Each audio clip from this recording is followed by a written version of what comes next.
చెన్నూరు మండలంలోని సుబ్బరాంపల్లి గ్రామానికి చెందిన ఓ రైతు పత్తిని అమ్ముకోవడానికి ఆదిశంకరాచార్య మిల్లుకు వెళ్లగా మిల్లు నిర్వాహకులు మొదటగా కాంటా చేసి అన్లోడ్కు పంపించి పత్తిలో నాణ్యత లేదంటూ ఇబ్బంది వైనం.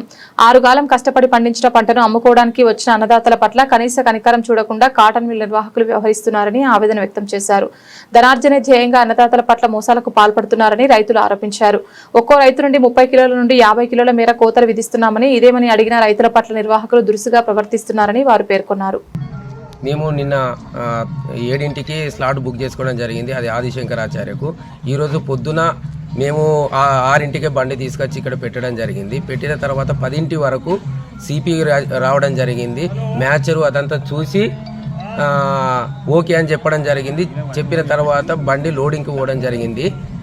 లోడింగ్ పోయిన తర్వాత లోడ్ అయింది. అన్లోడ్ చేస్తున్నప్పుడు సగం అయిపోయిన తర్వాత వచ్చి ఆపేయడం జరిగింది. ఇది క్వాలిటీ లేదు అని చెప్పడం జరిగింది. మాకంటే ఇంతకు ముందు మాకంటే క్వాలిటీ లేని పత్తులన్నీ దించుకోవడం జరిగింది. కానీ మా పత్తిని ఆపడం జరిగింది. కావాలనే కక్ష సాధింపు చర్యగా ఇలా చేస్తున్నారు. ఇది ఈ విధంగా చేస్తున్నారు. ఒకవేళ ఇది మాకు మ్యాచర్ వేయక ముందే ఇది మేము తీసుకోమని అంటే మేము తీసుకొని వెళ్ళే వాళ్ళము. ఇది కావాలనే ఈ కాంట అయిపోయిన తర్వాత ఈ అన్లోడ్కు వచ్చిన తర్వాత ఇట్లా అందరిని ఇబ్బంది పెడుతున్నాం. మమ్మల్ని ఒక్కరిని అని కాదు, అందరిని ఇబ్బంది పెట్టి లాస్ట్కు చివరి ఇక అరగంట ఉండనంగా కోతలు పెట్టడానికి ఈ ప్రయత్నాలు చేస్తున్నారు. ఇది దోచుకోవడానికి, రైతులను దోచుకోవడానికే ఈ ప్రయత్నాలు చేస్తున్నారు. చాలా రైతులు ఇబ్బంది పడుతున్నారు. వీళ్లకు ఇదే టైం దొరికిందని చెప్పేసి ఇలా చేస్తున్నారు. మేము చాలా ఇబ్బంది పడుతున్నాం. మాకు ఇప్పుడు ఒకవేళ అన్లోడ్ కాకపోతే ఇక మాకు మందు డబ్బే శరణ్యము. మేమైతే ఆత్మహత్య చేసుకునే ప్రయత్నం అయితే చేస్తాం. మమ్మల్ని పొద్దున్న నుండి అన్నం తినలేదు. ఇప్పటి వరకు మమ్మల్ని ఎన్నోసార్లు రిక్వెస్ట్గా అడిగినా కానీ ఎవ్వరు కూడా స్పందించట్లేదు. అసలు మ్యాచర్ చూడడానికి కొంతమంది బండ్లకు మ్యాచర్ చూడడానికి కూడా ఇక్కడికి రావడం లేదు.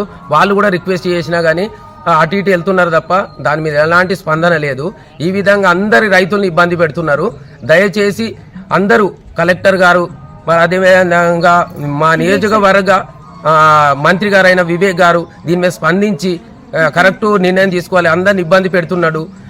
మీరు మిల్లులు ఓపెన్ చేయించారని మీరు అంటున్నారు, కానీ ఇక్కడికి వచ్చిన తర్వాత మాకు చాలా కష్టాలు మేము అనుభవిస్తున్నాం.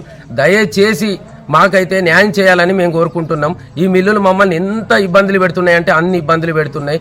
పండించడం ఒక ఎత్తు అయితే అమ్ముకోవడం ఇంకొక ఎత్తు అవుతుంది.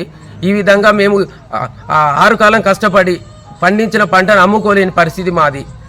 ఎన్నో కష్ట నష్టాలకు, వర్షానికి, ఇదికి అన్నిటికీ ఓర్చుకొని మేము పంటను పండిస్తే ఇప్పుడు మా పత్తిని కొనడానికి వీళ్ళు చాలా ఇబ్బందులు గురి చేస్తున్నారు.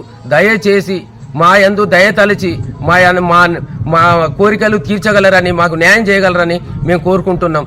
దయచేసి మేము ఇక్కడనే ఆమరణ నిరాహార దీక్ష చేయడానికైనా మేము సిద్ధంగా ఉన్నాం. ఎందుకంటే ఇప్పుడు లాస్ట్ మూమెంట్లో కోతలు పెట్టి మొత్తము వాళ్ళు దోచుకోవడానికి ప్రయత్నం అయితే చేస్తున్నారు. మాకు అర్థమైనందుకు మేము నిలదీసినందుకు మమ్మల్ని కక్ష సాధింపు చర్యగా మా ఒక్క బండిని ఆపి మమ్మల్ని బాగా ఇబ్బంది పెడుతున్నారు. ఇంకా ఒక 10-15 బండ్లని ఇట్లనే ఆపి ఒక అరగంట ముందే ఈ అన్నిటినీ క్లియర్ చేసే ప్రయత్నం చేసి ఎంత కట్టింగ్ పెట్టాలో అంత కట్టింగ్ వాళ్ళకు నచ్చినంత పెట్టుకొని అప్పుడు బండ్లను అన్లోడ్ చేసుకునే ప్రయత్నం అయితే జరుగుతున్నది. దయచేసి ఇదంతా గమనించి మాకు న్యాయం చేయగలరని మేము కోరుకుంటున్నాం.